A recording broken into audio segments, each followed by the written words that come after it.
Bismillahirrahmanirrahim.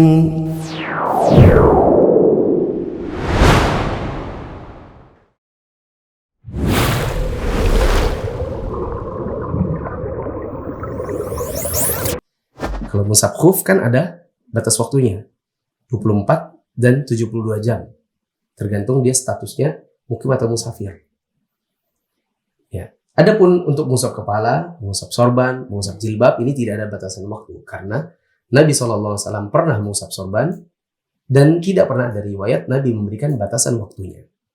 Begitu. Terakhir, kita bahas mengusap jabirah atau gips atau perban yang melapisi anggota tubuh yang terluka. Ya, kita pakai istilah jabirah saja. Tapi di mindset kita, ini adalah gips atau perban. Ya, yang misalnya membalut tangan. Di antara dalil mengusap jabirah adalah kisah Jabir bin Abdullah radhiyallahu anhu. Dia mengatakan, "Kharajna fi safarin fa asaba rajulan minna hajarun fashajjahu fi ra'sihi thumma ihtalam fasa'ala ashabahu faqala hal tajiduna li rukhsatan fi tayammum faqalu ma najidu laka rukhsatan wa anta taqdiru 'ala al-ma' faghtasala famat falamma qadimna 'ala an-nabiy sallallahu alaihi wasallam ukhbira bidzalik faqala qatalahumullah ala sa'alu idh lam ya'lamu fa innama shifa'ul 'ayyi as-su'al innama kana yakfihi an yatayammama wa ya'siba 'ala jurhihi khirqatan thumma yamsah 'alayha wa yaghsila sa'ira jasadihi." Kami pernah keluar dalam sebuah perjalanan. Lalu salah seorang di antara kami terkena batu yang meninggalkan luka menganga pada kepalanya. Ternyata dia bermimpi, ya, sehingga dia junub. Dia harus mandi junub. Dia pun bertanya kepada para sahabatnya, "Apakah menurut kalian ada keringanan untukku agar saya bisa bertayamum saja, tidak usah mandi?" Maka orang-orang itu mengatakan, "Menurut kami tidak ada keringanan untukmu, karena kamu masih mampu menggunakan air." Mereka berpikir, kan badannya bisa kena air. Begitu. Nah, akhirnya mandilah orang tersebut dan dia langsung meninggal karena luka parahnya terkena air. Ketika kami sampai kepada Nabi SAW, beliau diberitahukan tentang kejadian tersebut, maka beliau bersabda, "Mereka telah membunuhnya. Semoga Allah memerangi mereka." Mengapa mereka tidak bertanya apabila mereka tidak mengetahui? Karena obat dari kebodohan adalah bertanya. Sesungguhnya cukuplah baginya untuk bertayamum dan membalut lukanya dengan kain, kemudian mengusap pembalutnya, lalu mandi untuk anggota tubuh yang lain. Harusnya cukup tayamum. Begitu. Atau dia balut lukanya dengan kain, kemudian mengusap pembalutnya, lalu mandi untuk anggota tubuh yang lain. Hadis riwayat Abu Daud, Ibnu Majah, dan dinilai hasan tanpa lafaz innama kana yakfi oleh Syekh Al-Albani dalam Sahih Sunan Abi Daud. Ya. Hadis ini adalah dalil yang menunjukkan apabila seseorang ingin mandi atau berwudu, lalu kemudian karena suatu buah kondisi dia menggunakan perban atau menggunakan gips, maka ada cara-cara khusus baginya tanpa perlu untuk mandi atau berwudu, tanpa perlu membasahi lukanya, dan seterusnya. Ibnu Umar radhiyallahu anhu berkata, "Barang siapa memiliki luka yang dibalut, hendaklah ia berwudu dengan mengusap perbannya itu serta mencuci sekitar perbannya." Ya, misalnya tangan kita, ini ada luka bakar misalnya, kemudian dibalut, ya, segini pembalutannya. Apa kata Ibnu Umar? Barang siapa memiliki luka yang dibalut, maka hendaklah ia berwudu dengan mengusap perbannya saja, ya, serta sekitarnya dicuci. Maka yang ini dicuci, ini diusap. Yang sini cuci. Athar ini diriwayatkan dengan sanad yang sahih oleh Ibnu Abi Syaibah dan Al-Baihaqi. Jika khuf, sorban dan jilbab, jika khuf pada kaki, sorban dan jilbab kepala, ini boleh diusap saat berwudu dalam rangka memberikan kemudahan, maka mengusap jabirah atau perban atau gips akan lebih utama untuk dibolehkan. Karena daruratnya penggunaan jabiroh bagi orang yang membutuhkan itu lebih daripada kebutuhan pengusapan khuf, sorban, dan jilbab. Jadi begini teman-teman, memang ada sebagian dalil-dalil yang menunjukkan tentang pengusapan perban atau jabiroh. Tetapi riwayat-riwayatnya sebagiannya adalah dhaif. Hanya saja sebagian ulama kita mengatakan, ya, kalau khuf, sorban, dan jilbab itu saja boleh diusap untuk memberikan kemudahan, ya, maka perban dan gips itu harus lebih dimudahkan lagi. Harus lebih dibolehkan lagi dikarenakan kebutuhan penggunaannya lebih urgent daripada penggunaan khuf, sorban, atau jilbab. Ya. Kalau khuf misalnya itu karena faktor dingin. Sorban misalnya, kalau tidak pakai sorban tidak apa-apa. Ya. Jilbab misalnya, kalau di situ terbuka, kemudian dia menunda sholat misalnya di jamak, karena kebetulan dia juga lagi safar, maka bisa mudah gitu ya. Berbeda dengan perban yang perban ini tidak kenal safar, tidak kenal mukim. Ya, tidak kenal dingin, tidak kenal panas. Kalau luka ya luka. Kebutuhan untuk menggunakan perban atau gips itu, kebutuhan itu akan terus berlangsung dengan kondisi demikian. Sampai akhirnya sembuh nanti. Begitu. Kata penulis, berbeda dengan pengusapan khuf, dalam mengusap jabiroh ada beberapa hal yang perlu diperhatikan. 1. Tidak boleh mengusap perban kecuali bila membuka perban atau membiarkan luka terbuka akan membahayakan. Misalnya lukanya besar, borok lagi, kemudian dibiarkan terbuka, ya, antara mau dicuci, khawatirnya nanti malah membahayakan, maka barulah dia boleh mengusap perban.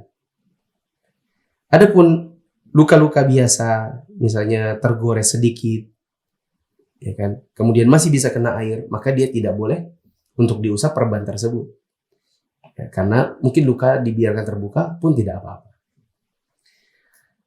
Pengusapan perban menyeluruh pada area anggota wudhu yang tertutup perban, tidak seperti mengusap khuf yang hanya di bagian atasnya. Kalau khuf, misalnya ini kaki ya, yang diusapkan hanya atasnya, bawahnya tidak. Padahal kalau mencuci kaki kan harus semuanya. Berbeda dengan perban, misalnya perban atau gipsnya membalut segini, ya, atau segini. Misalnya ini patah, gips ini, kemudian dibalut semuanya. Maka itu tidak boleh hanya atasnya, tapi harus semua bagian tangan yang terbalut dengan perban atau gips, yang kalau ini tidak ada, maka dia harus dicuci. Jadi tidak boleh hanya atasnya saja. Kalau perbannya ada sampai di bawah, ya semuanya harus diratakan air tersebut. Ketiga, pengusapan perban tidak diberikan batas waktu, tetapi menyesuaikan kondisi yang menuntut penggunaannya. Tadi saya bilang, nanti kalau sudah sembuh, baru kemudian tidak pakai perban. Ya, maka kalau butuh waktu misalnya 2 bulan, gipsnya tidak boleh dicopot misalnya, ya berarti 2 bulan. Berbeda dengan mengusap khuf yang hanya maksimal 3 hari. Keempat, pengusapan perban dapat dilakukan untuk hadas kecil dan hadas besar. Ya, seperti seseorang yang dalam keadaan patah tangan dan ada gips, kemudian dia mimpi basah, maka dia bisa saja tetap mengusap perbannya saat dia mandi junub. Poin kelima, tidak disyariatkan bersuci terlebih dahulu sebelum mengenakan perban. Ya, misalnya seseorang tertabrak di jalan, kemudian diantar ke UGD. Ya, kemudian mau dipasangkan perban dan mau dipasangkan gips. Terus orang ini disuruh wudhu dulu, nggak mungkin. Ya, misalnya yang luka-luka ini satu tangan gini ya, mau disuruh wudhu padahal ini sendiri sudah dalam keadaan luka-luka. Maka tidak dipersyaratkan untuk wudhu, dia bisa langsung diperban, ya, diperban, lalu kemudian nanti berwudhu manakala datang waktu sholat dan perban ini cukup diusap. Keenam, pengusapan perban berlaku untuk bagian tubuh manapun. Kalau khuf hanya untuk kaki, untuk jilbab dan sorban hanya untuk kepala. Sedangkan perban di bagian manapun. Sehingga misalnya ada orang lukanya di bagian wajah, Ya, maka di wajah ini nanti bisa diusap perbannya manakala dia berwudu. Terakhir, aturan mengusap perban. Ada beberapa kondisi luka yang mempengaruhi aturan pengusapan perban. Artinya, pengusapan perban ini bisa berbeda-beda kondisinya sesuai dengan kondisi lukanya. Pertama, jika luka boleh terbuka dan tidak berbahaya jika dibasuh, maka wajib dibasuh dan tidak boleh diusap. Tadi saya contohkan hanya luka gores sedikit. Ya, gores sedikit saja. Kemudian orangnya juga misalnya nggak diabetes atau sakit yang lain. Intinya tidak apa-apa ini kalau dibiarkan terbuka. Maka wajib dibasuh dan tidak boleh sekedar diusap. Kondisi luka yang kedua adalah luka yang boleh terbuka, tapi berbahaya jika dibasuh dan tidak berbahaya jika diusap. Maka wajib diusap. Ya, misalnya zaman kecil dulu main sepeda terus jatuh, ya, kemudian tergores ya, lutut misalnya, ya, atau bagian-bagian tangan. Kalau dibiarkan terbuka, insya Allah tidak apa-apa. Ya, kadang paling dikasih betadine atau yang semacam itu. Atau zaman dulu ada juga obat luka yang tabur, namanya sulfanilamid. Ya. Dibiarkan terbuka tidak apa-apa. Tapi kalau dicuci, ya khawatirnya nanti perih sekali atau jadi lama keringnya luka ini. Tapi kalau kita kenakan usapan saja, misalnya ambil sedikit air, kemudian hanya diusap lukanya sedikit-sedikit, ya perihnya juga hanya sedikit, maka dia wajib untuk diusap, meskipun tidak dicuci. Ketiga, jika luka boleh terbuka, namun berbahaya jika dibasuh maupun diusap. Bisa saja terbuka, tapi dibasuh dan diusap berbahaya. Maka hendaknya membalutnya dengan perban, kemudian yang diusap adalah perbannya. Jika tidak mampu untuk membalutnya, maka dia boleh bertayamum. Nah, ini misalnya adalah luka-luka bakar ya, yang orangnya, aduh ini kalau di perban, saya nggak suka misalnya. Tapi ini kalau dibasuh atau diusap juga berbahaya karena luka-luka bakarnya banyak misalnya, ya, melepuh badannya. Maka sebaiknya ya dibalut dengan perban, lalu perbannya yang diusap manakala berwudu. Tapi jika tidak mampu, maka dia bisa saja tayamum. Yang terakhir, jika luka tertutup perban atau gips, maka cukup mengusap anggota wudu yang tertutup itu pada perban atau gipsnya dan tidak perlu dibasuh lagi dengan air. Ya. Ada gips di sini, maka cukup dilap dengan air dan tidak perlu lagi dibasuh. Perlu diperhatikan juga bahwa perban untuk membalut luka digunakan hanya pada area luka yang membutuhkan perban dan tidak boleh diperluas atau dilebarkan ke anggota tubuh lain yang tidak membutuhkan. Misal luka bakar itu di sini, kira-kira anggaplah ini 10 cm, seginian. 10 cm anggap segitu. Maka yang boleh diperban ya hanya segini saja. Kalaupun butuh dilebarkan sedikit ya, untuk menghindari misalnya binatang, ya, untuk membuat sayap perbannya, maka ya dilebarkan hanya sebatas kebutuhan, misalnya 12 cm. Luka 10 cm dibungkus perban anggaplah 12-15 cm. Lebih dari itu tidak boleh. Ya, saya pernah dapati satu kali salah satu ikhwan di sini, saya lihat, kenapa kok tanganmu seperti luka parah begitu? Karena ini diperban semua. Ini digulung pakai perban, lalu di plester gitu, dikasih apa tuh? Semacam Hansaplast gitu ya, warna coklat. Tapi lukanya ternyata cuma di sini. Saya tanya, ini luka apa ini? Patah tanganmu? Tidak.